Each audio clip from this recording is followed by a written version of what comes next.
মক্কার কাফেররা দেখে কোনোভাবে আল্লাহর নবীকে ঠেকাতে পারে না। শেষ পর্যন্ত তারা খাত্তাবের ছেলে ওমরের বাড়িতে গেছে বিশাল বাহিনী নিয়ে। আবু জেহেল, আবু লাহাব, উতবা, শাইবা, ওলীদ ইবনে মুগীরারা খাত্তাবের ছেলে ওমরের বাড়িতে গেছে। যে বলে, ওমর শোনো শোনো, তুমি হলো আমাদের সবচেয়ে বড় নেতা, তুমি হলো শক্তিশালী সাহসী যুবক, আমরা তোমার কাছে একটা বিপদে পড়ে এসেছি। ওমর বলে, কি বিপদ বলো?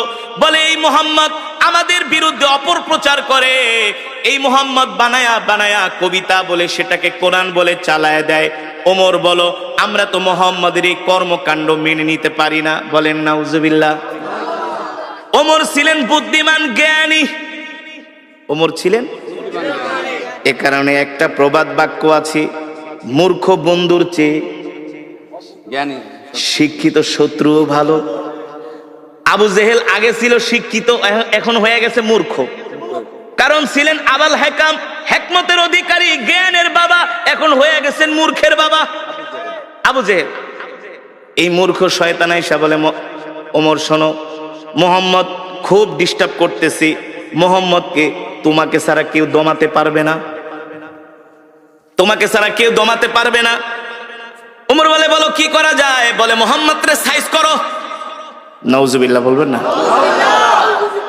আরে আল্লাহ নবীকে সাইজ করবে পৃথিবীতে এমন কারো ক্ষমতা আছে নাকি? শক্তি আছে নাকি? এই কোরআন তো কারো বানানো কোরআন না, এই কোরআন তো আল্লাহর জবানের কালাম। যে কোরআনের বিরুদ্ধে কথা বলে সে আল্লাহর বিরুদ্ধে কথা বলে। আর আল্লাহর জমিনে আল্লাহর নেয়ামত খায়া যে আল্লাহর কোরআনের বিরুদ্ধে কথা বলে, তার অপমান ছাড়া, লাঞ্ছনা ছাড়া কোনো উপায় নাই। আছে? এবার ওমর বলে, বলো আমি কি করতে পারি? আবু জেহেল বলে, ডাইরেক্ট অ্যাকশন, মুহাম্মদরে শেষ করে দাও। আরো জোরে বলেন নাউজুবিল্লাহ। মুহাম্মদরে মক্কা থেকে বের করে দাও। ওমর বলে, ঠিক আছে, নেতার দায়িত্ব দিছেন, আমি চিন্তা ভাবনা করি কি করা যায়। হেদায়েতের মালিক কি? হেদায়েতের মালিক আল্লাহ, হেদায়েতের মালিক আল্লাহ। হযরত ওমর বলে, ঠিক আছে, আমি চিন্তা করে দেখি মুহাম্মদকে কি করা যায়। হযরত ওমরের মন খারাপ, চিন্তা করতেছে কি করা যায়। আবু জেহেলের কথা শুনবে, আবু জেহেলের কথা শুনে কি আল্লাহ নবীকে অপমান করবে না কি করবে? হযরত ওমর চিন্তায় পড়ে গেলেন। তিনি মনে মনে সিদ্ধান্ত নিলেন, মূর্খ আবু জেহেলের কথা শুনে আল্লাহ নবীর সাথে বেয়াদবি করা ঠিক হবে না। তিনি শিক্ষিত মানুষ, মনে মনে ভাবতেছে, একটা কাজ করি, আগে যাই আমি নিজের চোখে মুহাম্মদকে একটু অবজারভেশন করি, আমি নিজে যে একটু মুহাম্মদকে দেখি, গতিবিধি লক্ষ্য করি, তার সাথে কথা বলি। কারণ একটা মানুষকে শুধু শুধু না যাই না শুই না তার গায়ে হাত দেওয়া, তাকে অপমান করা, এটা মূর্খতা ছাড়া আর কিছুই না। ঠিক কিনা বলে? দেখবেন মূর্খ মানুষ যদি শোনে চিলে কান নিয়ে গেছে, কানের দিকে না তাকায় চিলের পিছনে দৌড়ায়। এমন কিছু স্বভাবের মানুষ সমাজে আছে কি আছে না? ঠিক মক্কার কিছু মূর্খ মানুষরা এই স্বভাবের ছিল। ওমর ছিলেন বুদ্ধিমান, বলে, না না না, আবু জেহেলের কথায় কান দেওয়া যাবে না। আগে আমি মুহাম্মদকে যে নিজের চোখে দেখি, তার সাথে কথা বলি, তারপরে দেখি কি করা যায়। আল্লাহ নবী বাইতুল্লাহ নামাজ পড়তেছেন। হযরত ওমর বিকাল বেলা ঘুটঘুটে অন্ধকার, মাগরিবের সময় না, ওমর মনে মনে চিন্তা করে, সূর্যের আলোতে গেলে আবার মানুষজন দেখবে, মানুষজন দেখা বলবে, ওমর তুমি কি যে মুহাম্মদের সাথে মিলে গেছো। এই কারণে ওমর বলে, আমি মাগরিবের সময় বের হলাম, ঘুটঘুটে অন্ধকার, ঘুটঘুটে অন্ধকার। হযরত ওমর মাগরিবের সময় অন্ধকারে বের হলেন। আস্তে আস্তে করে হাঁটতে হাঁটতে তিনি বাইতুল্লাহর চত্বরে গেলেন, যেটা কাবা শরীফ। কোনটা? যেটা কাবা শরীফ, সেখানে গেলেন। হযরত ওমর বলে, আমি যে কাবার দেয়ালের পাশে লুকায় আছি, পালিয়ে আছি, যাতে মুহাম্মদ আমাকে না দেখে। আমি দেখি সুন্দর সুদর্শন একজন পুরুষ, সুন্দর সুদর্শন, অপরূপ সৌন্দর্যের অধিকারী। সুবহানাল্লাহ। হযরত ওমর বলে, আমি প্রথম মুহাম্মদকে দেখলাম, আমি তার সামনের সাইড দেখি নাই, শুধু পিছনের সাইড দেখছি। তার হাতগুলো এত সুন্দর, তার আঙ্গুলগুলো এত সুন্দর, পিছন থেকে তার কানগুলো এত সুন্দর। আমার নবীর চুলগুলো ছিল কোকড়া কোকড়া, অত কোকড়া না, অত লম্বাও না। সুবহানাল্লাহ। হযরত ওমর বলে মুহাম্মাদের চুলগুলো আমি আল্লাহর নবীর চুলগুলো আমি পিছন থেকে দেখলাম, দেখি তিনি নামাজে দাঁড়ায় আছেন, তার চুল বেয়ে বেয়ে ঘাম পড়তেছে, আমার কাছে মনে হলো এক একটা মুক্তার দানা ঝরতেছে। হযরত ওমর বলে আমি মুহাম্মাদের পিছনে দাঁড়ায় তাকে দেখতেছি, দূর থেকে দেখতে তার এত সুন্দর আকর্ষণীয় বডি ফিগার, সুবহানাল্লাহ। আমার নবী কেমন সুন্দর ছিলেন, কেমন সুন্দর ছিলেন, এমন সুন্দর এমন সুন্দর পৃথিবীতে আল্লাহ তাআলা এত সুন্দর করে পৃথিবীতে কাউকে বানায় নাই, আর বানাবেও না।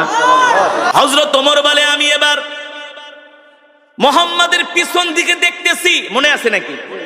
ওই যে হযরত ওমর বলে আমি বাইতুল্লাহ গেলাম মুহাম্মদকে অবজারভেশন করার জন্য, পরীক্ষা করার জন্য।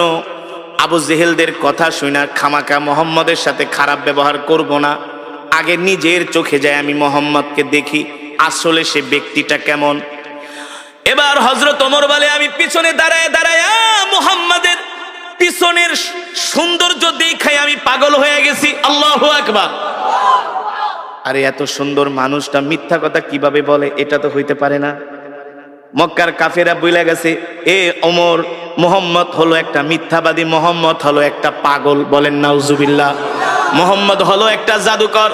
হযরত ওমর বলে আমি পিছনের দিকে তাকায় তাকায় দেখতেছি মুহাম্মদের সৌন্দর্য এত সুন্দর, আর তার চেয়ে বড় সুন্দর হলো মুহাম্মদ এত চমৎকার কইরা কইরা কোরআন পড়ে, কোরআন পড়ে। আল্লাহু আকবার। জোরে বলুন আল্লাহু আকবার। আল্লাহর নবী কোরআন পড়তেছেন, হযরত ওমর পিছনে দাঁড়ায় দাঁড়ায় শুনতেছে, আর মনে মনে ভাবে মক্কার কাফেররা তো আমাকে ঠিকই বলছে, মনে হয় এই লোকটা বানায় বানায় কবিতা বলে, নালে এত সুন্দর ছন্দে ছন্দে কিভাবে সে মিলায় মিলায় বলে। আল্লাহু আকবার। আল্লাহর নবী কোরআন পড়তেছেন, আর ওমর চিন্তা করতেছেন আরে মুহাম্মদ মনে হয় বানায় বানায় কবিতা বলে। আল্লাহর নবী বলে ওমা হুয়া বিকাউলি শাইর কলিলাম মা তুমিনুন। আল্লাহু আকবার। আল্লাহর নবী বলে এ তুমি আমাকে কবি বলতেছো, আমি কবি না, আমি হলাম নবী। যদি তুমি স্বীকার করো ইমানদার হও। আল্লাহু আকবার। ওমর কয় কিরে এই লোকটারে যে আমি কবি বলছি এটা সে জানে কিভাবে? ওমর তো বলতেছে মনে মনে, বুঝেন নাই? কিন্তু আল্লাহ নবী বলতেছে ওমা হুয়া বিকাউলি শাইর, আমি কবি না। ওমা হুয়া বিকাউলি শাইরিন কলিলাম মা তুমিনুন। তোমরা অল্প মানুষই বোঝো যে আমি কবি না, আমি হলাম আল্লাহর নবী। যদি তোমাদের ঈমান থাকে, আর তোমরা অল্প মানুষই ঈমান গ্রহণ করবে। ঠিক কিনা বলেন? হযরত ওমর বলে কিভাবে বললো, কিভাবে সে বুঝলো আমি যে তার নামে বলতেছি সে কবি? এবার হযরত ওমর বলে সে যেহেতু আমার মনের কথা জাইনা গেছে, তাহলে মনে হয় এই লোকটা হলো একটা গণক। গণকরাই তো মানুষের মনের কথা।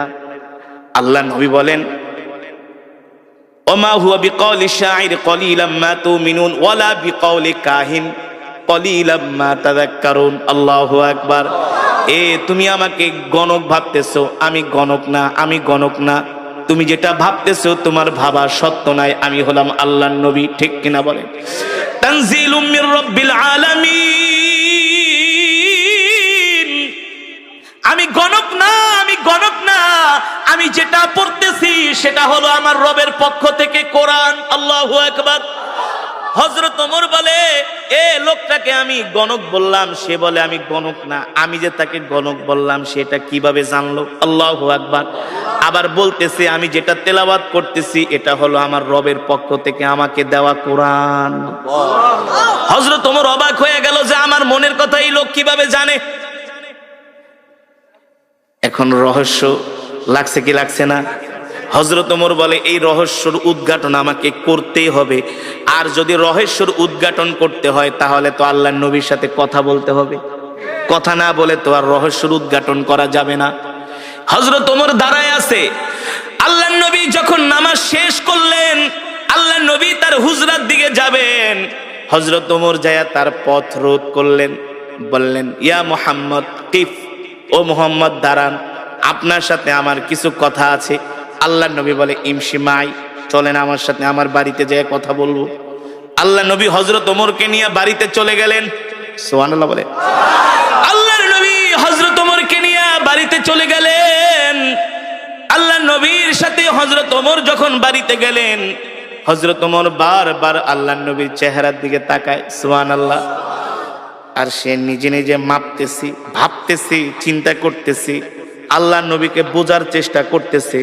মক্কার সব কাফেরেরা যার বিরুদ্ধে, আমি আজকে তার সামনে।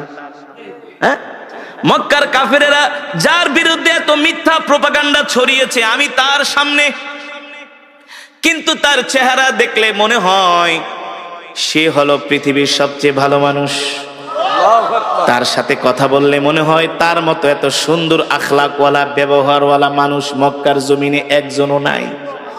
জোরে বলেন আল্লাহু আকবার। আরে জোরে বলুন আল্লাহু আকবার। হযরত ওমর বলে, সেই দিনই আমি আল্লাহর নবীর জবানে কোরআন শুনে আমি ইসলামের প্রতি আমি দুর্বল হতে লাগলাম। দুর্বল হতে? এই যুবক, ওমর তো তোমার চাইতে জ্ঞানী কম ছিল না। এ যুবক, ওমর তো তোমার চাইতে কম বুঝতো না। এ যুবক ও মুসলমান, হযরত ওমরকে বলা হয় মেজাজে ওহী। আল্লাহ তাআলা যার কথা অনুযায়ী কোরআনের মধ্যে 21 জায়গায় আয়াত নাজিল করেছে। আল্লাহু আকবার। সেই ওমর আয়েশা এবার আল্লাহর নবীর কাছে আত্মসমর্পণ করতেছে। কি করতেছে? সেই ওমর আয়েশা বলে, গো আল্লাহর নবী, মক্কার কাফেরদের কথা শুনে অনেক ভুল করছি, আপনার সাথে অনেক শত্রুতা আমি করছি, দুশ্মনী করছি। আর না, আর না, আর না। মক্কার কাফেরেরা তো আমাকে আপনার কল্লা কাটার জন্য বলছে। আপনার কল্লা তো দূরের কথা, আমি ওমরের কল্লাটা আপনার কাছে জান্নাতের বিনিময়ে বিক্রি করে দিলাম। ওমর কালেমা পড়ে মুসলমান হয়ে গেলেন।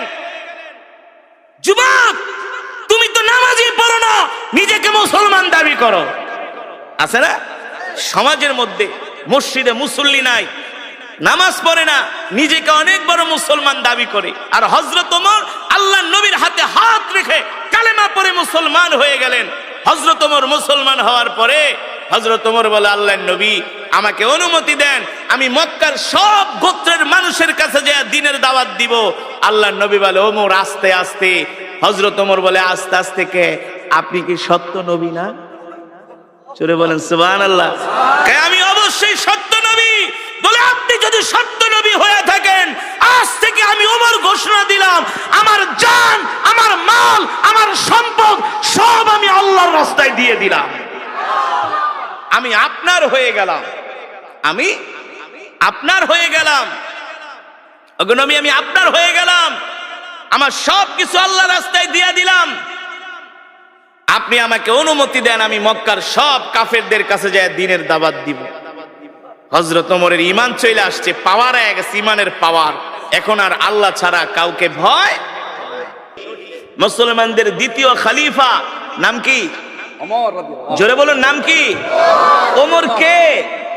সারা পৃথিবীতে এখন যত রাষ্ট্রপ্রধান আছে, এই সব রাষ্ট্রপ্রধানদেরকে ওমর পকেটে নিয়ে ঘুরতে পারে।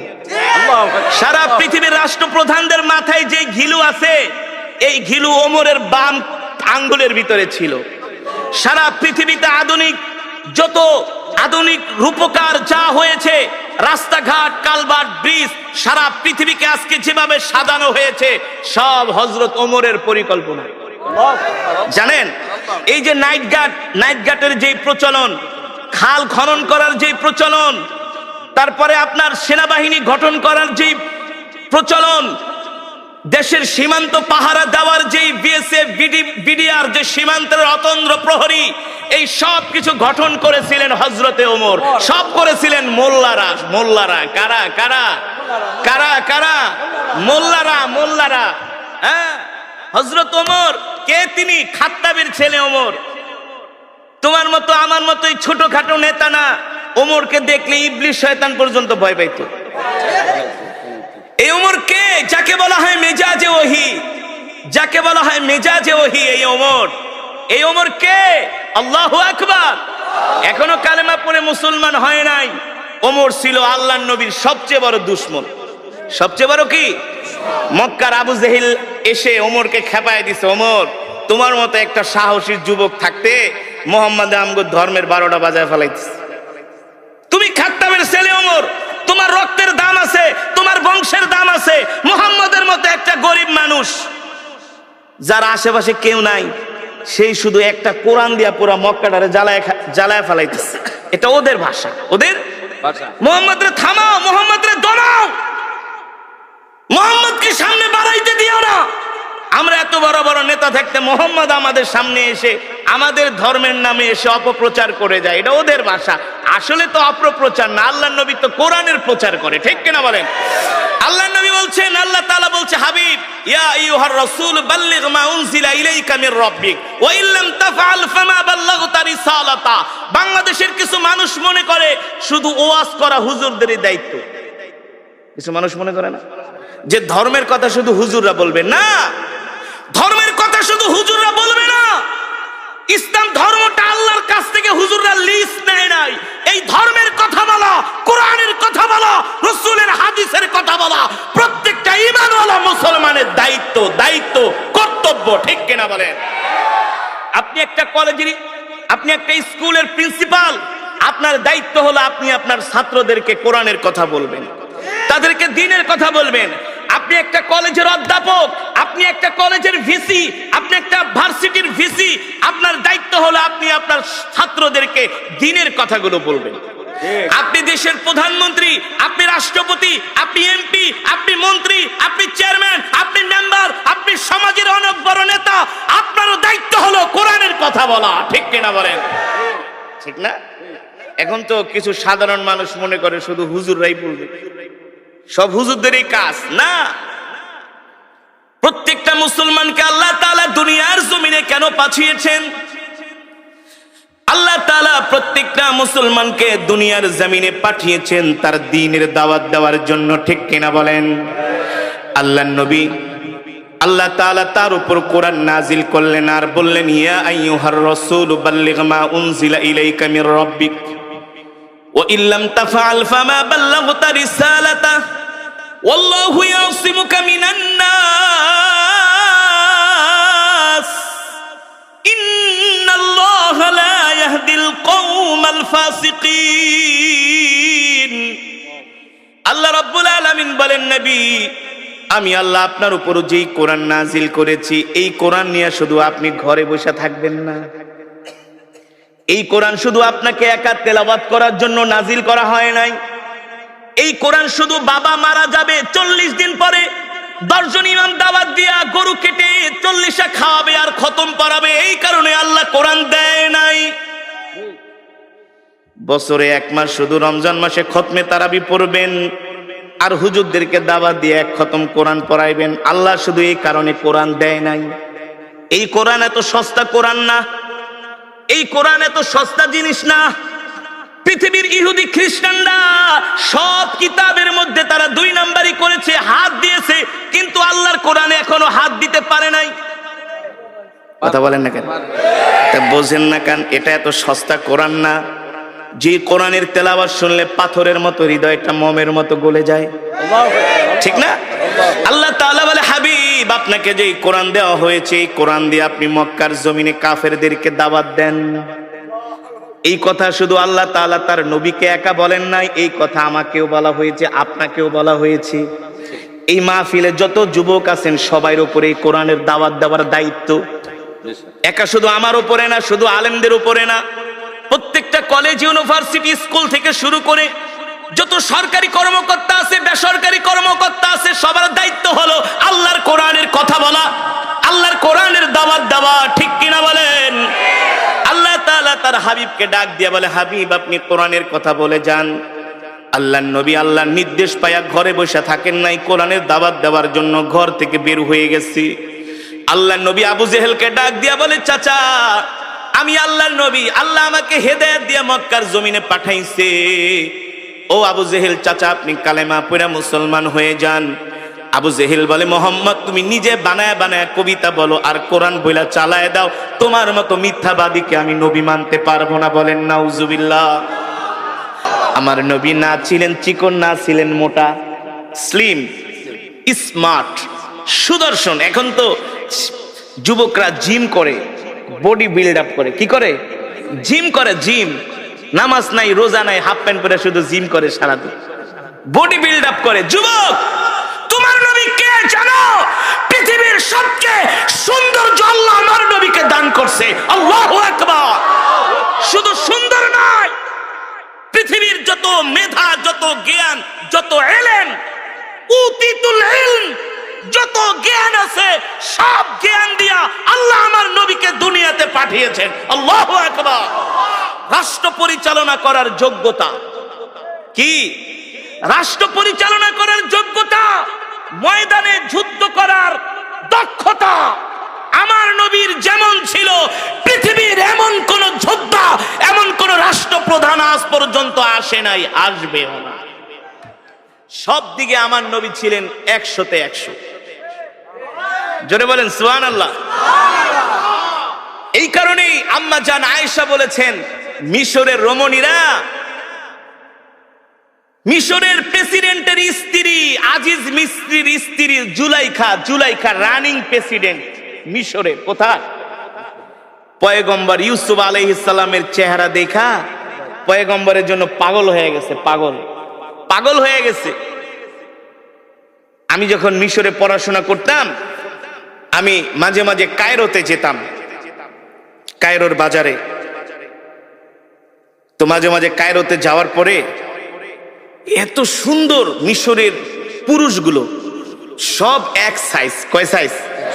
দেখতে যেমন একেবারে এক সাইজ, এমন সুন্দর, এমন সুদর্শন, যেটা ভাষায় প্রকাশ করার মতো না।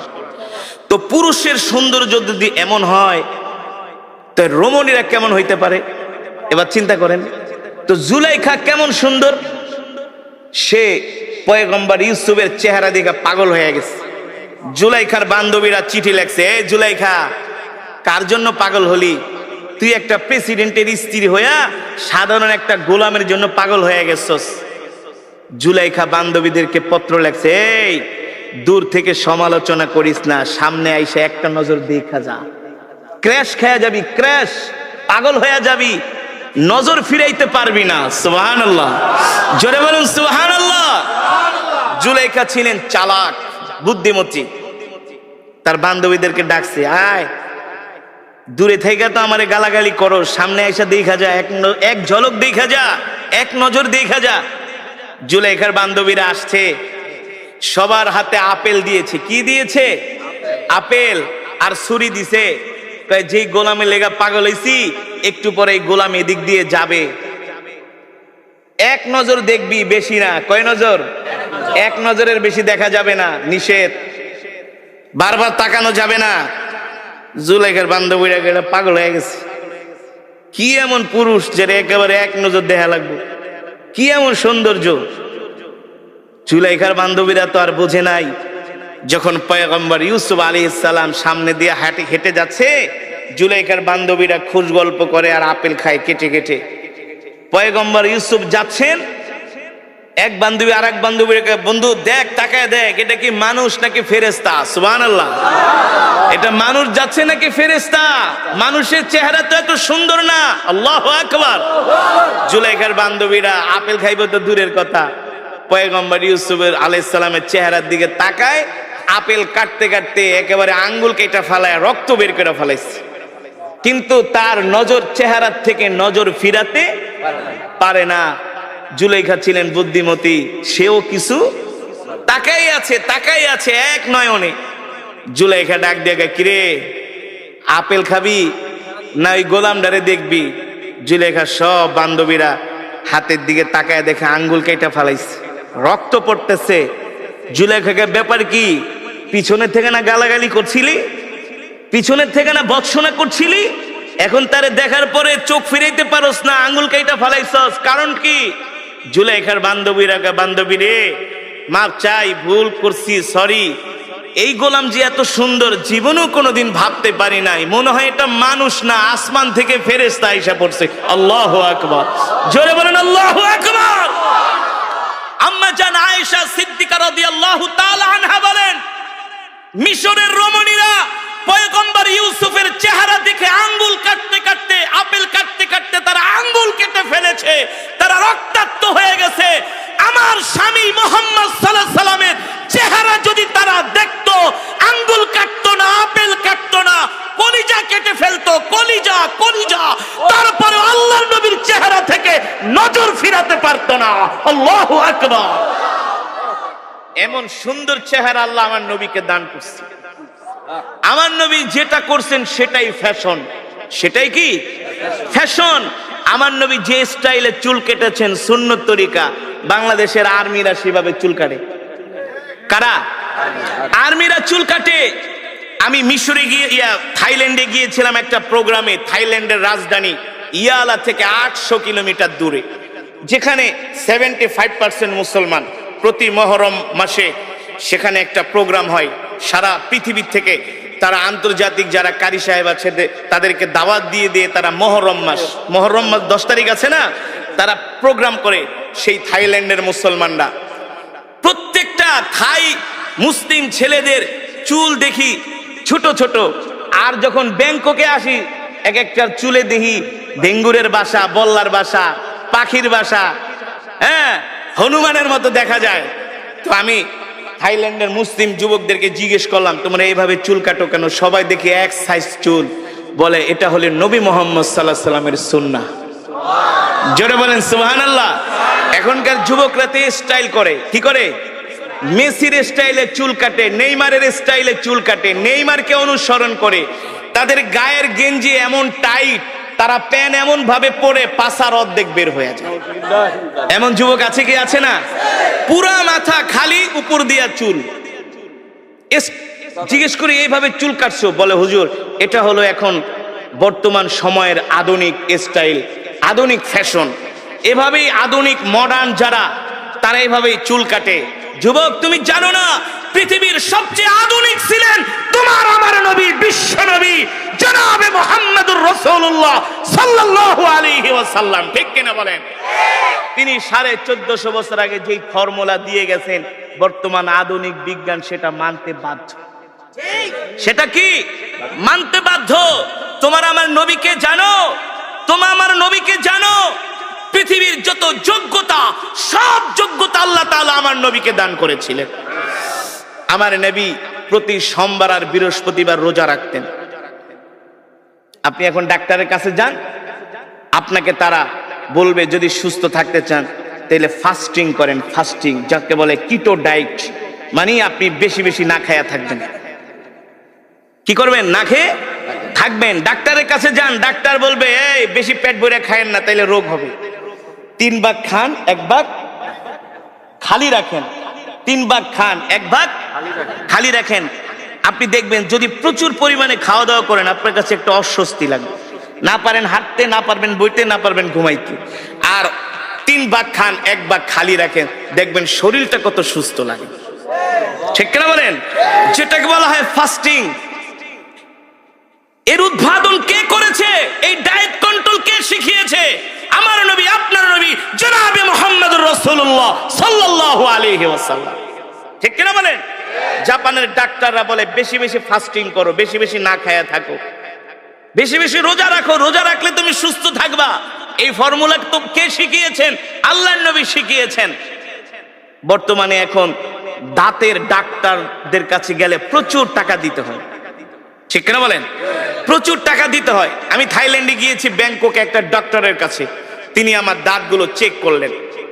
থাইল্যান্ডের রাজধানী ব্যাংকক, একেবারে ব্যাংককের পাশেই সুকুম্বিত একটা জায়গা আছে সেখানে।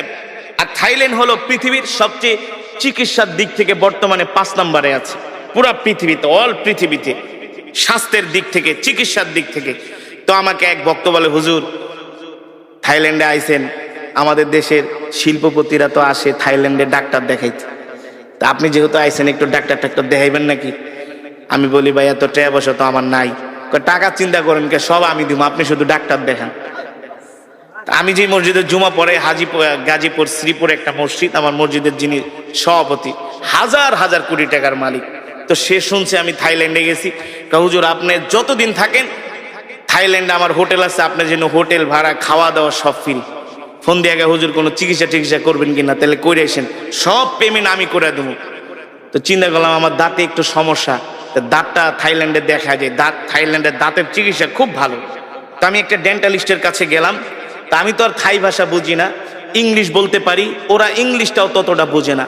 কিন্তু প্রত্যেকটা ভালো ভালো হসপিটালে এক এক দেশের ভাষা ট্রান্সলেট করার জন্য এক এক দেশের লোক থাকে। যেমন আমাদের অনেক বাঙালি থাইল্যান্ডের হসপিটালে আছে, আমি যেটা বাংলায় বলবো সে সেটা ডক্টরকে থাই ভাষায় অথবা ইংলিশ ভাষায় তাকে বুঝিয়ে দিবে। তো তিনি আমার দাঁত দেখা চেক করলেন, এক্স রে করলেন। এক্স রে করার পরে ডাক্তার বলতেছে, তোমার ওই বাঙালিকে ডাক দিয়া কয়ে, এটা কেঠার তোদের দেশের? উনি বলতেছেন উনি হচ্ছে রিলিজিয়ান পার্সন, অর্থাৎ আমাদের ধর্মগুরু। মানে আমরা বলি না হুজুর, ইংলিশে বলে যে রিলিজিয়ান পার্সন, ধর্মগুরু, ধর্ম চর্চা করে, ওনাকে যেভাবে হোক বুঝাচ্ছে। পরে বলতেছে যে ওর দাঁত তো কোনো সমস্যা নেই, খুব ভালো আছে। পরে ডাক্তারটা বলল কি যে আচ্ছা আমি বুঝলাম না, তোমাদের যত মুসলমান আমার কাছে আসে, যত পেশেন্ট যাদের দাড়ি আছে, টুপি আছে, এমন যাদেরকে আমি আজ পর্যন্ত দাঁত চেক করছি, 100-র মধ্যে বলে আমি 90টাই ভালো পাইছি, 90টারই ভালো পাইছি। তো সে আমাকে হাসে হাসে হুজুর একটা মজার ঘটনা ঘটছে। কি বলে? ডাক্তার আপনার দাঁতটা চেক আপ করে বলতেছে আপনার দাঁত খুব ভালো আছে। বলে আপনাদের মতো মানুষদের নাকি দাঁত যত চেক করে, থাইল্যান্ড মুসলিম হোক, থাইল্যান্ডের হুজুর যারা আছে সবার, বলে সবার দাঁত ভালো, কারণটা কি? পরে আমি বলি ভাই এর রহস্য হলো আমি প্রতিদিন 5 ওয়াক্ত নামাজে 5 বার, কয়বার? 5 বার মেসওয়াক করি। যখন থেকে রসুলের হাদিস পড়েছি, যখন থেকে বুঝ হয়েছে, তখন থেকে এই মেসওয়াক ছেড়ে দেই নাই। রসুলের হাদিস, আপনি যদি এই মেসওয়াক করেন আপনার পেটের কোনো রোগ থাকবে না, লিভারের কোনো রোগ থাকবে না, স্টোমাকে আপনার কোনো রোগ থাকবে না। মেসওয়াক করার কারণে আপনার লিভার, আপনার পিত্ত, আপনার পেটের মধ্যে আরো যত মেশিন আছে, পার্টস আছে, এই মেসওয়াক করার কারণে আল্লাহ তাআলা আপনার পেটটাকে ভালো রাখবেন, সুস্থ রাখবেন। মোট কথা আপনার পেটের কোনো রোগ হবে না। এটা হলো দুনিয়ার উপকার। আখিরাতের উপকার কি? যে মেসওয়াক করবে আল্লাহ তাআলা ইন্তেকালের সাথে সাথে তাকে বিনা হিসাবে জান্নাত দিয়ে দিবে। এই মেসওয়াক করার 70টার উপরে উপকার আছে। মেসওয়াকের 70টার উপরে উপকারিতা, 70টা এই মেসওয়াক আল্লাহর নবী কয় আমি যেভাবে মেসওয়াক করি, আমার সাহাবীরা যেভাবে মেসওয়াক করতেছে না, আল্লাহ তাআলা মেসওয়াক করা আমার উম্মতের উপর ফরজ করে দেয়। বুঝতে পেরেছেন? এই কথাগুলো কেন বললাম? এই কথাগুলো বলার কারণ হলো আজকে আমরা পৃথিবীর জমিনে অনেক হীনমন্যতায় ভুগি, হতাশায় ভুগি যে আমরা মুসলমানরা শেষ হয়ে গেছি।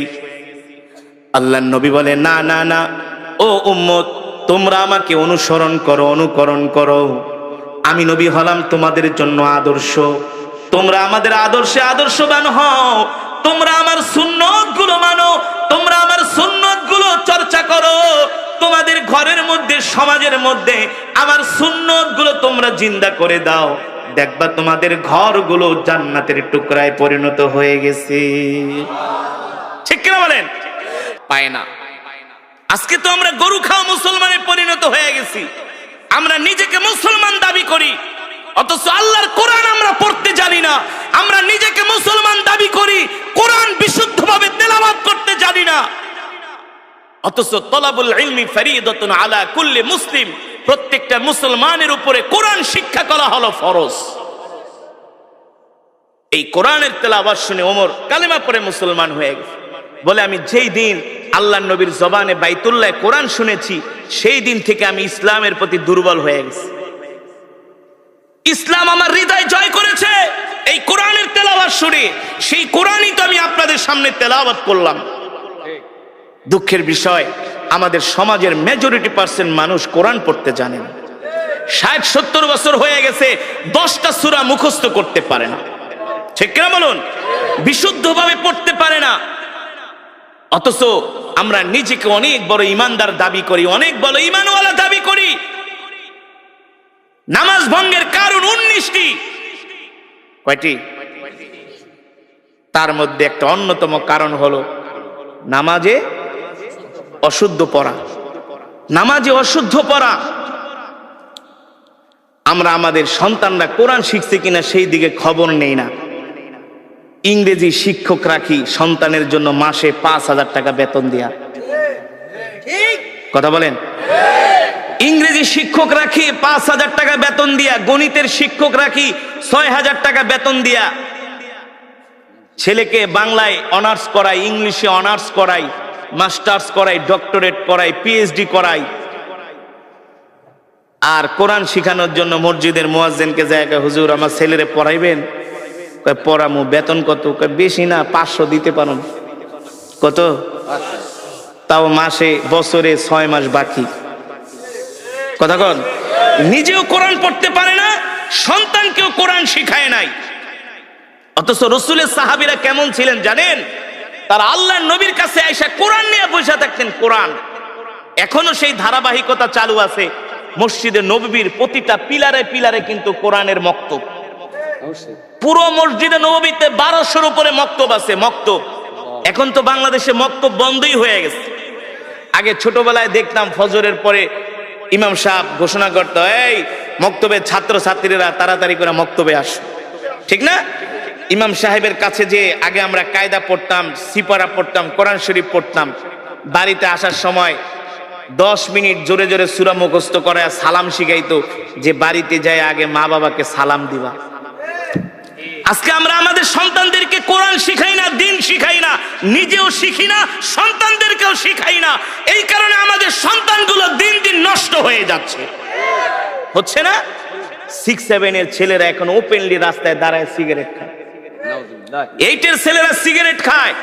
ইন্টারের ছেলেদের পকেটে এখন সিগারেটের প্যাকেট থাকে, গাঞ্জার প্যাকেট থাকে। ঠিক কিনা বলেন?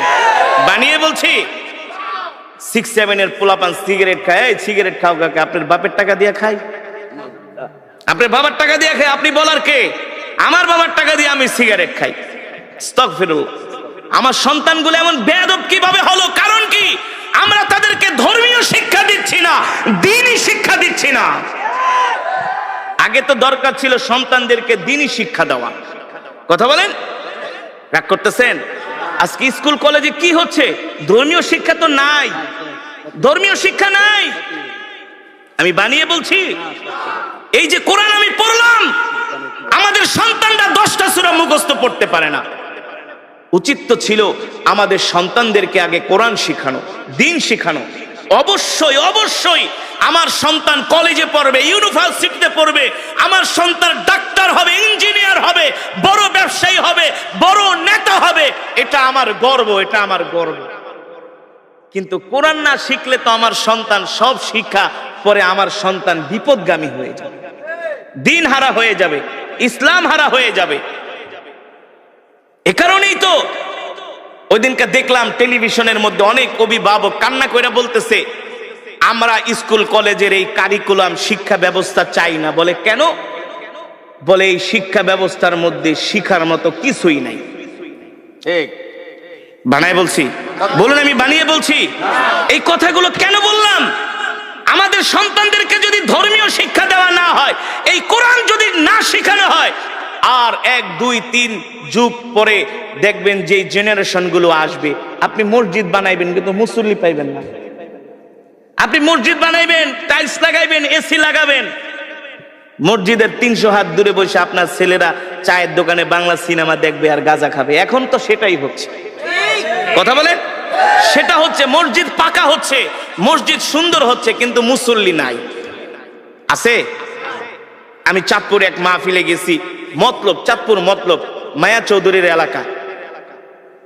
মায়া চৌধুরীর এলাকা 50 ডেক খিচুড়ি রান্না করছে। আমি ইমাম সাহেবের কই, মাশাআল্লাহ আপনার এলাকা তো সব ধর্মবীর মুসলমান। কয় হুজুর বুঝেন না, 50 ডেক খিচুড়ি আনছি কি এমনি নাকি? আমি কই মাশাআল্লাহ। মানুষ 20-30 হাজার। কয় হুজুর বেশি না, 40 বছর ধরে ওয়াজ করাই, সব ওয়াজ শুনতে আয় পড়ে। আমি বলি লোকজন? কয় সব আমগো এলাকার আশেপাশে, ম্যাক্সিমাম এলাকার সমাজের 2-4 গ্রাম দূরে, আর বেশিরভাগ আমাদের এলাকারই, সব ঢাকায় ঢুকায় থাকে, সবাই আয় পড়ছে। হ্যাঁ, তো ভালো কথা। খুব ধার্মিক, খুব ধার্মিক, খুব ওয়াজ শোনে হুজুর। আপনি 3 ঘন্টা ওয়াজ করলো একজন লোক উঠবো না, যত ওয়াজ করবেন। আর একটা হুজুর এমন কেরাত পড়বেন, মাইক মুখ ফাড়া লাইবেন, আর একটা হুজুর এমন ওয়াজ করবেন একবারে যাতে মানুষ ঘরের থেকে দূরে আয়া পড়ে। মাশাআল্লাহ। আমি কই তাইলে ইমাম সাহেব ওয়াজে তো অনেক লোক হয়, আপনি বললেন আপনার সমাজের মানুষ খুব ধার্মিক, মাশাআল্লাহ, তো মসজিদের কি অবস্থা? আপনি দেখেন না কত বড় মসজিদ, টাইলস মাইলস, গ্রামের ভিতরে এসি লাগাইছি, বুঝেন না? তো ফজরের নামাজের কি অবস্থা? কোন নামাজের? কোন নামাজের? কয় হুজুর কি বলবো, দুঃখের কথা, অনেক দুঃখের কথা।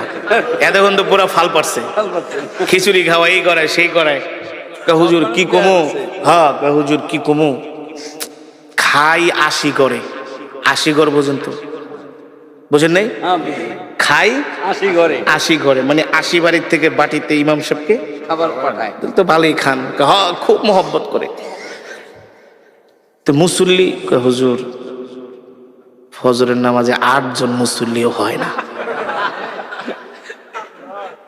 জুমার নামাজে হুজুর উজুখানেও জায়গা দেওয়া যায় না, মাঠ ঘাট সব বইরা যায়। তো জুমার নামাজে যদি জায়গা দেওয়া না যায়, ওয়াজ মাহফিলে যদি 50 ডেক খিচুড়ি রান্দে খাওয়ান, তো ফজরের নামাজে 8 জন মুসল্লিকে, কারণ কি? কারণ কি? এখন আর ইমাম সাহেব কথা বলে না। আমি বলি শোনেন, রসুলের হাদিস, মানুষ যখন ধর্ম শিক্ষা থেকে দূরে সরে যাবে, আস্তে আস্তে করে ধর্ম শিক্ষা থেকে যখন দূরে সরে যাবে, দিন থেকে যখন দূরে সরে যাবে, তখন তাদের অন্তরটা পাথরের মতো শক্ত হয়ে যায়। তখন আর তাদের কাছে ইবাদত মজা লাগে না। ওয়াজে মানুষ আসে যে হুজুরে কেমনে টান দেয়, কেমনে সুর দেয়, একটু দিঘাই, হাসায় না, কাদায় না, লাফায়, বুঝলেন নাই? রং ঢং দেখতে আসে। কিন্তু মানুষ যদি এই দিন না শিখে, কোরআন না শিখে, তাহলে আস্তে আস্তে করে 1 2 3 4 যুগ পরে এই মুসলমানগুলো ঈমান হারা হয়ে যায়, ঈমান হারা হয়ে যায়। এই কারণে আমাদের সন্তানদেরকে দিন শিখাতে হবে, নিজেও কোরআন শিখতে হবে, সন্তানদেরকেও কোরআন শিখাতে হবে। হযরত ওমর এই কোরআনের পাগল হইয়াই তিনি কালেমা পড়ে মুসলমান হয়ে গেছে, এই কোরআনের পাগল হইয়া, কোরআন শুনা। এই কারণে আমি আপনাদের হাতে ধরি, পায়ে পড়ি। আজকে আমাদের স্কুল কলেজের সন্তানগুলো নষ্ট হয়ে যাচ্ছে, কারণ ধর্মীয় শিক্ষা তাদের মাঝে নাই। আগে আমাদেরকে ধর্মীয় শিক্ষা তাদেরকে দিতে হবে, ঠিক কিনা বলেন? 1 2 বছর 3 বছর আগে তাদেরকে কোরআন শিখাতে হবে, দিন শিখাতে হবে, আদব কায়দা শিখাতে হবে, ভদ্রতা শিখাতে হবে, সভ্যতা শিখাতে হবে। এগুলো ধর্ম শিক্ষা ছাড়া বিকল্প কোনো পথ। এ কারণে আপনারা রাগ করবেন না, আমাদের সন্তানদেরকে অবশ্যই আমরা স্কুল কলেজে পড়াবো, কিন্তু আগে আমরা ধর্মীয় শিক্ষাটা দিব, ঠিক কিনা বলেন? রসুলের শিক্ষা দিব, ওহির শিক্ষা দিব। তাহলে আমার সন্তান ডাক্তার, ইঞ্জিনিয়ার হলেও কখনো আমার সন্তান বিপদগামী হবে না, বিপদগামী হবে না। অনেক অভিভাবক আইসা বলে হুজুর একটা তাবিজ দেন, কি হয়েছে? আমার সন্তান একেবারে গাঁজা নেশা করতে করতে অ্যাডিক্টেড হয়ে গেছে, গাঁজা নেশার প্রতি এতটা অ্যাডিক্টেড হয়েছে, নষ্ট হয়ে গেছে। হুজুর কিছু তাবিজ টাবিজ দেন, পানি পড়া দেন। আমি বলি ভাই তাবিজ কেন? আমারে বাইকটাও যদি তাবিজ বানায় খাওয়ান কোনো লাভ হবে না। আগে দরকার ছিল আপনার সন্তানকে ধর্মীয় শিক্ষা দেওয়া, কোরআন শিক্ষা দেওয়া, ঠিক কিনা বলেন? এ কারণে আমি যে কোরআনের তেলাওয়াত করলাম, কোরআন থেকে বয়ান করলাম, এর মূল মেসেজ কি? আমরা নিজেরাও কোরআন শিখবো, সন্তানদেরকেও কোরআন শিখাবো। রাজি আছেন ইনশাআল্লাহ? রাজি আছেন ইনশাআল্লাহ? আমরা কে কে নিজেরাও কোরআন শিখবো, সন্তানদের কোরআন শিখাবো? হাত উঠে আল্লাহকে দেখান। লিল্লাহে তাকবীর, লিল্লাহে তাকবীর। আল্লাহ কবুল করুন, বলি আমিন। হাত নামান দিয়ে বলতে হবে আমাদের হায়াতের মালিক কে? আমাদের রিজিকের মালিক কে? মুসলমান আমরা কার গোলাম? এক আল্লাহর গোলাম, ঠিক কিনা বলেন? মুসলমান এই আসমান কার? জমিন কার? কোরআনে আছে কি আছে না? আল্লাহ তাআলা বলছেন আলা লাহুল খালক ওয়াল আমর তাবারাকাল্লাহু রাব্বুল আলামিন।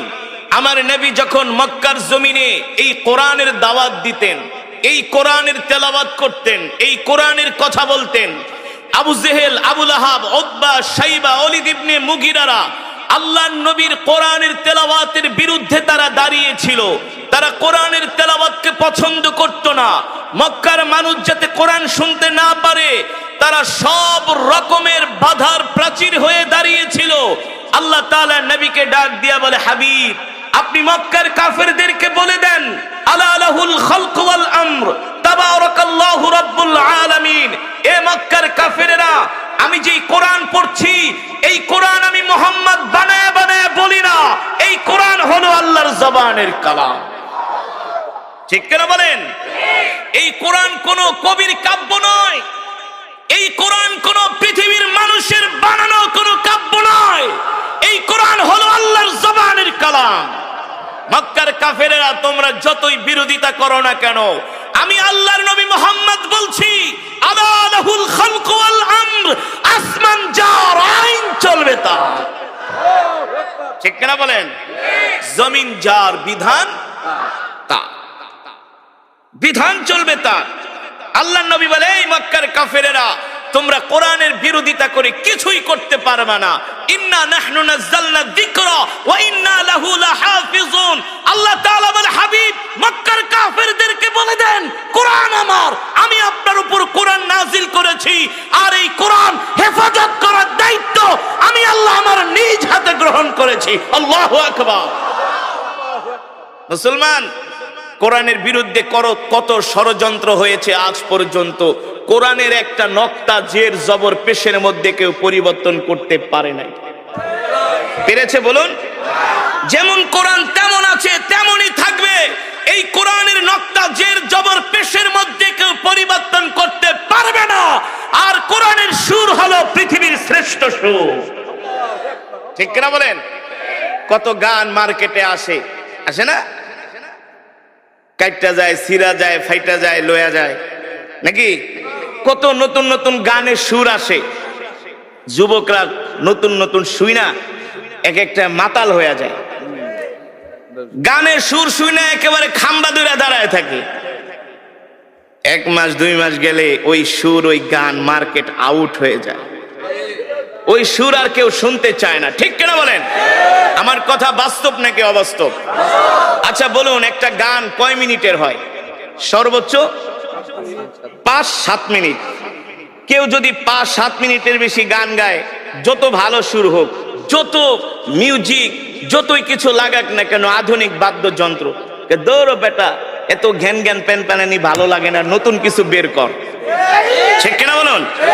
আমি আপনাদের সামনে যে কোরআন পড়েছি, সূরাতুর রহমান, কেউ যদি এক গান বারবার গায়, এই এক গান ভালো লাগে না। আমি যে কোরআনের তেলাওয়াত করলাম সূরাতুর রহমান, আমি 5 মিনিট পড়ি নাই, 10 মিনিট পড়ে নেই, প্রায় 20 মিনিটের কাছাকাছি। কয় মিনিট? 22 মিনিট। তো কোন শিল্পী উঠে যদি 22 মিনিট কোন গান গায়, কোর ধরে ঘাত ধরে তাড়াতাড়ি নামা, আরে এক গান শুনতে আইছি নাকি? কথা বলুন। মুসলমান, আর কিভাবে বুঝাবো? এই কোরআন আল্লাহর জবানের কালাম। এই কোরআনের তেলাওয়াত শুধু 22 মিনিট নয়, 22 ঘন্টা নয়, 22 বছর নয়, 22 লক্ষ কোটি বছর নয়। এই কোরআন যদি কিয়ামত পর্যন্ত তেলাওয়াত হতে থাকে, যতই রাত বাড়বে, যতই দিন যাবে, ততই কোরআনের তেলাওয়াতের সুর আরো বাড়তে থাকবে, মানুষের হৃদয়ে ঢুকবে। ঠিক কিনা বলেন?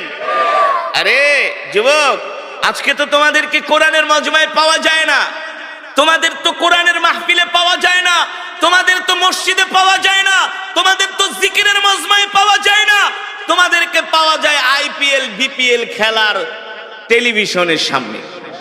রাত 3টা বাজে উঠে তোমরা আর্জেন্টিনা ব্রাজিলের খেলা দেখো, মেসি রোনাল্ডোর ভক্ত। ঠিক কিনা বলেন? কিন্তু যুবক জানো না, এই কোরআনের জন্য সাহাবীরা জীবন দিয়ে দিছে, জীবন জীবন জীবন। জিহাদের ময়দানে এসে আল্লাহর জমিনে আল্লাহর কোরআনের রাজ কায়েম করার জন্য শহীদ হয়ে গেছে, শহীদ।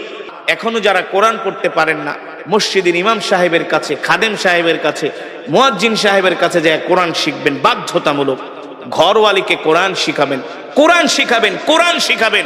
কোরআন শিক্ষা ছাড়া কোনো উপায় নাই। আমি বলে গেলাম হাসরের মাঠে আল্লাহ জিজ্ঞেস করবে, এই সব পড়াই তো পড়লি, কিন্তু আমার কোরআন কেন শিখলি না? কেন শিখলি না?